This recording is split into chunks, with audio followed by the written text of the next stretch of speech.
Hello everyone, मैं हूं अजीत कुमार सिंह और आप देख रहे हैं जियोलॉजी कॉन्सेप्ट्स। आई होप कि आप लोगों की पढ़ाई अच्छी चल रही होगी और उसी पढ़ाई को और बेहतर बनाने के लिए हमारी तरफ से ये करंट अफेयर सीरीज़ के हर वीकली जो सीरीज़ आती है जिसके अंदर 3 एपिसोड होते हैं एवरी वीक। और इस वीक का जो एपिसोड है, first episode, actually this video is the first video for this week and it has 5 topics and these topics are forever chemicals, drought tolerant crop, hunger stones, जल जीवन mission and ग्रामीण उद्यमी project. ये 5 topics, these topics are important for this first video and I have chosen for according to the importance for this examination, for your examination. So the first topic is, let's see them one by one, and the first topic is forever chemicals. It says, actually its name is this chemical, actually this is a common name actually, and the chemical name of this, scientific name of this chemical is polyfluoroalkyl substances, which is in short it is called as PFAs, right? So क्या है इसकी importance और क्यों इतना important है ये? First of all, scientists have found that rainwater from many places across the globe is contaminated with this chemical, which is called in short PFAs, right? यानी कि polyfluoroalkyl substances. देखिए, आपके एग्जाम में ऐसे केमिकल्स ऐसे पूछे जाते हैं, एक पर्टिकुलर केमिकल्स एग्जाम में जो कि या तो इन्वायरमेंट के लिए हार्मफुल हो, या फिर सॉइल के लिए, एयर के लिए, या फिर ह्यूमन बीइंग के लिए अगर वो हार्मफुल है तो उसके ऊपर क्वेश्चंस होते हैं। और इस तरीके से ये टॉपिक काफ़ी इंपॉर्टेंट हो जाता है। और अगर मैं बताऊं कि मैं कैसे इन टॉपिक्स को चूज़ करता हूं, तो आई वुड से कि जब मैंने एग्ज़ाम दिया है, जैसे last time I cleared prelims and wrote mains, so I have a fair bit of idea कि कौन से टॉपिक्स इंपॉर्टेंट होते हैं और कौन से इंपॉर्टेंट नहीं है। तो वैसे अगर आप पढ़ेंगे खुद से, अगर पूरे वीक का, पूरे मंथ का एक मैगजीन पढ़ते हैं, तो it contains a lot of topics, lot of information which are not important for the examination. So you there have to make a judgment, and for that thing you need to have experience. So to cut short that effort and to make your burden little less, we have come with this episode, this initiative in which we provide you current affairs on weekly basis. So every week we have 3 videos, and for 3 videos the first video is this. So okay, let's move ahead and let's see what this topic is. So this topic is forever chemicals, I have just mentioned, and they are called forever chemicals because their tendency to stick around in the atmosphere, means rainwater or soil, for long period of time. That's why, because वो environment में इतने ज़्यादा दिन तक बने रहते हैं, टिके रहते हैं, that's why they are called forever chemicals, right? तो उस तरीके से ये important है. The important thing is इसका नाम. उसके बाद why is this important? Because it stays in the environment for a longer period of time, right? So then what are these? They are man-made chemicals. First of all, they are not naturally occurring, they are man-made chemicals used to make non-stick cookware, जैसे कि non-stick cooker या तावा, जो भी non-stick utensils हैं हमारे पास हमारे kitchen में, they are made of this chemical. That's why this is quite prevalent. And water repellent clothing, आप देखते हैं water repellent clothing आती हैं, तो उसके ऊपर जो लेयर होती है वो, that layer is made of this chemical PFAs, right?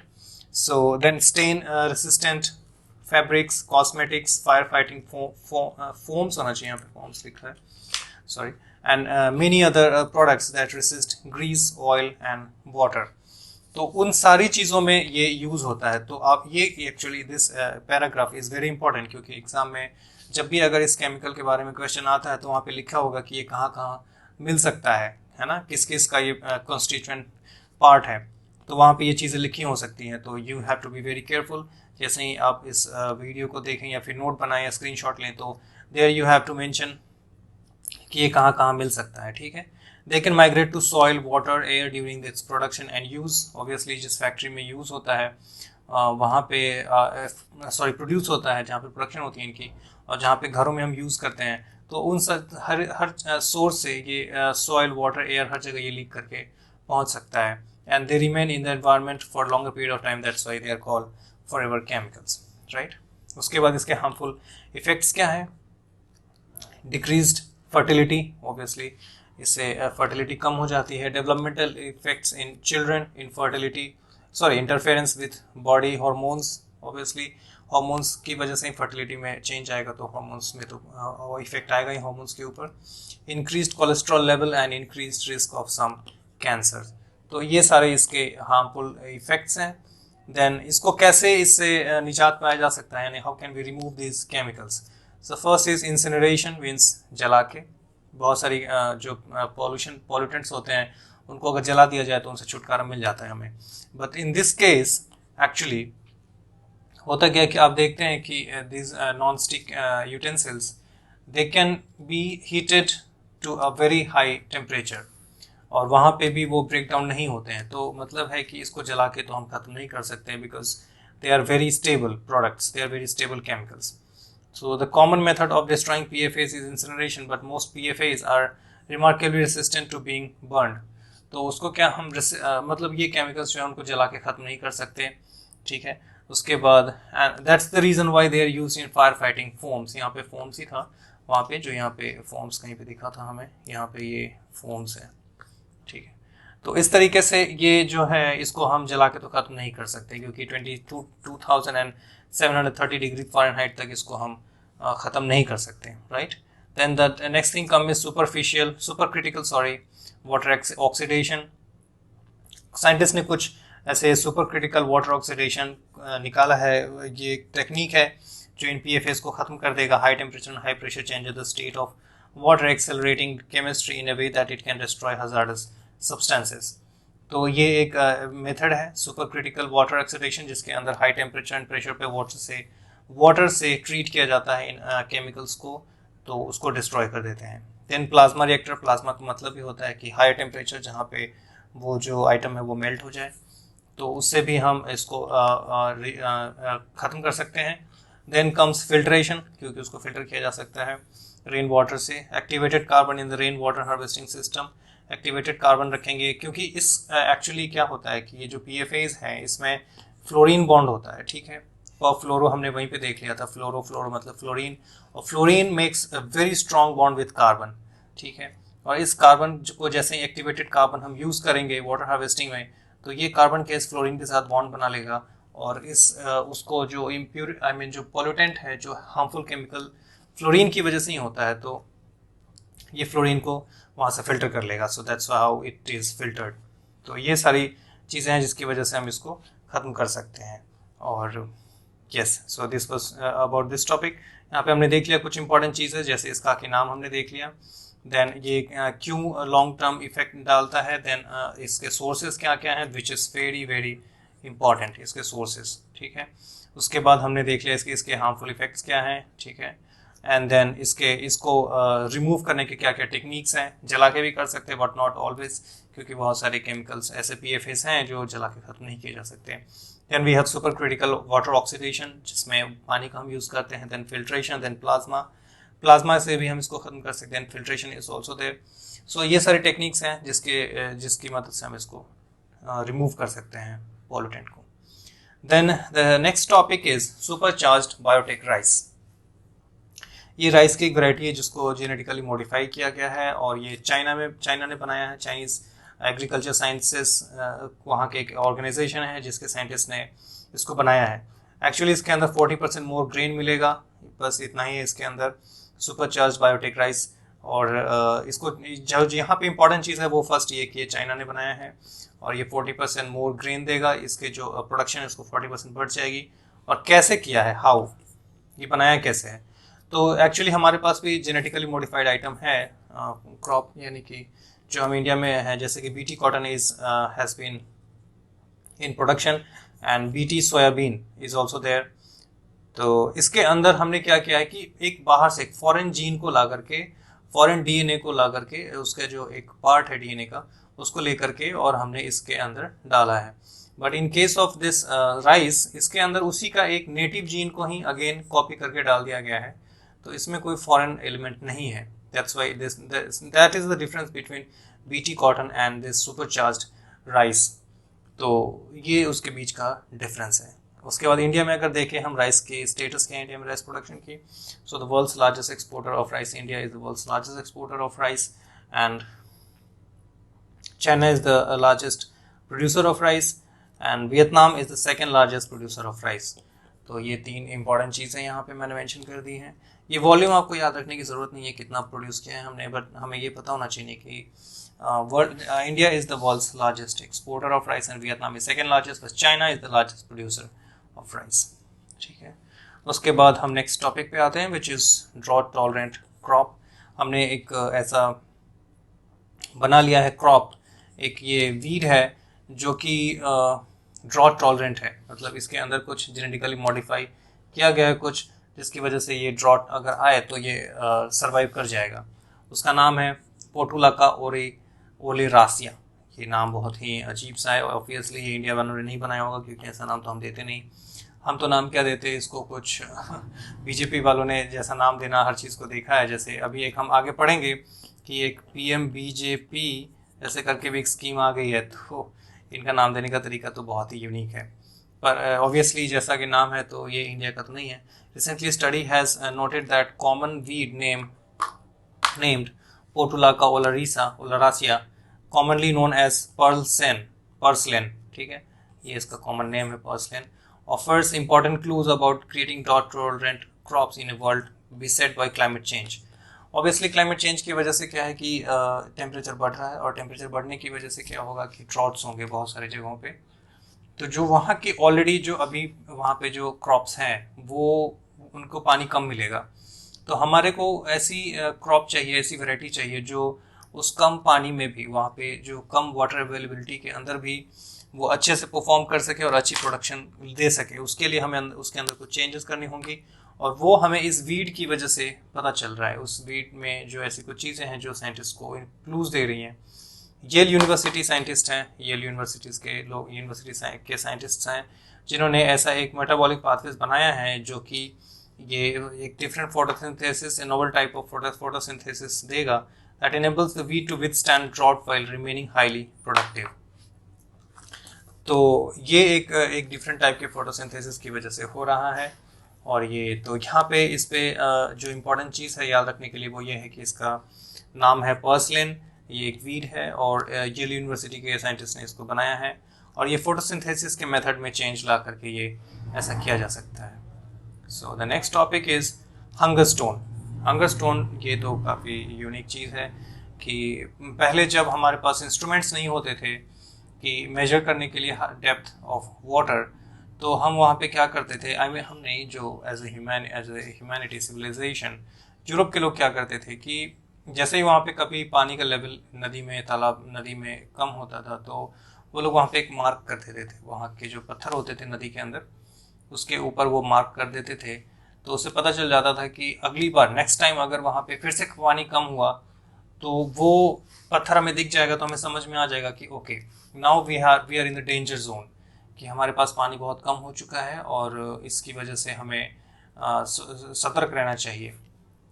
This is all about hunger stones. Hunger के मतलब ही है कि if there is less water that means less production, less agriculture, less production, and hunger will be wide spread. So recently Europe was suffering from worst drought. वो हम आगे देखेंगे अभी फिर से ड्रॉट इन यूरोप में. therefore rivers have dried up and there is emergence of hunger stones. water hunger stones. तो pre instrumental era, जब हमारे पास कोई इंस्ट्रूमेंट नहीं होते थे, उस समय वहाँ के लोगों ने ऐसे रिमाइंडर्स के लिए रखा था कि अगर वाटर लेवल इस सर्टेन लेवल से नीचे जाए तो हमारे लिए खतरा है, यानी उन लोगों के लिए खतरा है. तो usually found in Europe, they were embedded into rivers by our ancestors when rivers subdued to severe levels, subsequently causing famine and food shortages. Many of the hunger stones found have unique carvings on them that seek to remind the next generation that if water levels get to this point, food availability will be affected. So this is, ये उसका जो मोटो था यही कि वहाँ पे ऐसा कुछ मार्क कर दो कि उसके नीचे अगर पानी जाए तो हम समझ जाएंगे कि बहुत ही खतरा आने वाला है. नेक्स्ट टॉपिक इज़ जल जीवन मिशन. जल जीवन मिशन काफ़ी इम्पॉर्टेंट है क्योंकि गवर्नमेंट की स्कीम है ऑब्वियसली, और इसमें गवर्नमेंट चाहती है कि बाय 2024 हर घर को पानी मिल जाए. कितना? 55 लीटर पर पर्सन. ठीक है ना, ये काफ़ी इम्पॉर्टेंट है, आपको याद रखना है कि हर इंसान को 55 लीटर मिलना चाहिए मिनिमम, है ना. तो provide 55 litres of water per person per day to every rural house hold, ये रूरल हाउस होल्ड की बात हो रही है, बाई 2024 दो through functional house hold tap connections. ठीक है, तो उसमें टैप कनेक्शन भी दे रहे हैं। हर घर नल का जल, ऐसे बिहार में एक स्कीम भी है जिसमें हर घर में नल लगाए जा रहे हैं गांव में, और वहाँ पे हर घर को पानी मिलेगा। इम्प्लीमेंटेशन जो है वो मिनिस्ट्री ऑफ जल शक्ति कर रही है, जो उसकी मिनिस्ट्री ऑफ जल शक्ति is nodal ministry. Central sector scheme है ये, सेंट्रली स्पॉन्सर्ड स्कीम है, नॉट सेंट्रल सेक्टर स्कीम, आपको याद रखना है। क्योंकि एक्चुअली सेंट्रली स्पॉन्सर्ड स्कीम में क्या होता है कि सेंटर है कुछ वो शेयर देगा खर्चे का जो स्कीम के इम्प्लीमेंटेशन में, और सेंट्रल सेक्टर स्कीम में क्या होता है कि सारा खर्चा सेंटर का होता है। ठीक है, बाकी एक स्टेट की स्कीम होती है, उसमें तो सेंटर कोई पैसा देता नहीं है। तो इस तरीके से बेसिकली 3 तरीके की स्कीम्स होती हैं अगर हम फंडिंग के ऊपर उसको डिवाइड करें तो। देन पानी समिति बनाई जाएगी हर ब्लॉक में, या हाँ बिल्ड ऑपरेट मैनेज, जो पानी समिति होगी वो ये मैनेज करेगी कि जो टंकी है वो उसको बनाना, मैनेज करना और मेंटेन करना, ये सब पानी समिति करेगी। गोवा, हाँ ये एक चीज़ इंपॉर्टेंट है, ये शायद मैंने लास्ट वीडियो में ये कवर भी किया था कि गोवा एंड दादर नागर हवेली एंड दमन दीव, ये जो है ये फर्स्ट 2 स्टेट एंड यूटीज बन गए हैं इंडिया के अंदर जो कि सर्टिफाइड हो चुके हैं कि उसके हर घर को पानी मिल चुका है, हर घर जल। ठीक है, तो ये एक इम्पॉर्टेंट चीज़ है जो आपको याद रखनी है। ठीक है, गोवा एंड दादर नागर and Haveli. Then funding pattern के बारे में हम जानते हैं कि Himalayan and north eastern states के लिए 90-10 का रेशियो होता है, अदर स्टेट्स के लिए 50-50 का रेशियो होता है, और यूटीज़ के लिए ये 100% सरकार देती है। ठीक है, क्योंकि यूटीज़ जो होती है वो सेंट्रली एडमिनिस्ट्रेड होती हैं। देन मेजर कंपोनेंट, तो इसके अंदर हमने क्या देखा, बॉटम अप प्लानिंग है, क्योंकि इसमें लोगों को जो बॉटम लेवल पे जो लोग हैं, जो विलेज लेवल पे जो लोग हैं, ब्लॉक लेवल पे जो लोग हैं, वहाँ से प्लानिंग स्टार्ट होती है। That's why it is called bottom up approach. Then women empowerment, क्योंकि बस बहुत सारी जगह हैं जहाँ पे विमेन को काफ़ी दूर चल के जाना पड़ता है पानी लाने के लिए, और ये सारा जो बर्डन है पानी फेचिंग का, to fetch water is on their head, is on their shoulders. तो इसके वजह से वो अपने लाइफ में और कुछ नहीं कर पाती, क्योंकि पानी लाने और अवेलेबल कराने के लिए, घर के बाकी मेंबर्स को पानी अवेलेबल कराने के लिए उनका बहुत सारा टाइम चला जाता है। उनकी लाइफ का बहुत बड़ा एक पार्ट जो है ये पानी सिर्फ लाने में खर्च हो जाता है। तो this is obviously women empowerment. Focus on future generation, obviously हम अगर अभी से ये सब नहीं करेंगे तो फ्यूचर जनरेशन को कैसे हम एम्पावर कर पाएंगे। Skill development and employment generation, obviously अगर वो हर घर नल का जल बन रहा है तो इससे बहुत सारे लोगों को एम्प्लॉयमेंट मिलेगा। ग्रे वाटर मैनेजमेंट, इसके अंदर सबसे पहले ग्रे वाटर मैनेजमेंट से समझने से पहले हम ये समझते हैं कि ग्रे वाटर क्या होता है। ये डेफिनेशन में पूछा जा सकता है। तो जो भी सीवेज है, ठीक है ना, उसके अंदर से अगर हम टॉयलेट का पानी निकाल दें, मतलब रिमूव नॉट निकाल दें, मतलब ये अगर इसके हम इंक्लूड नहीं करें तो ये जो है उसको हम कहेंगे ग्रे वाटर। ठीक है, अब ग्रे वाटर में क्या हो सकता है, जैसे किचन का पानी हो सकता है, घर का पानी हो सकता है, लेकिन उसमें टॉयलेट का पानी नहीं होगा, मीन्स उसमें फीकल मटेरियल जो होगा वो नहीं होगा। ठीक है ना, सो अगर इसके अंदर हमने टॉयलेट का वाटर, अगर जो वेस्टेज वाटर है वो हमने इंक्लूड नहीं किया, so that is called grey water. ठीक, अभी जो नेक्स्ट टॉपिक है विच इज़ ग्रामीण उद्यमी प्रोजेक्ट, इसके अंदर देखते हैं कि ये क्या क्या है। Then we have one more, okay ये लास्ट टॉपिक है, then we'll have few questions. तो देखते हैं इस टॉपिक को पहले। Under the initiative of to endeavour to multi skill, actually multi skilling के लिए है India's youth and impart functional skills for them to enable livelihood. ठीक है, लाइवलीहुड्स ऑब्वियसली गांव के जो लोग हैं, जो ट्राइबल पॉपुलेशन है, आई थिंक ये ट्राइबल पॉपुलेशन के लिए होगा, हाँ ये ट्राइबल पॉपुलेशन के लिए है ग्रामीण उद्यमी प्रोजेक्ट।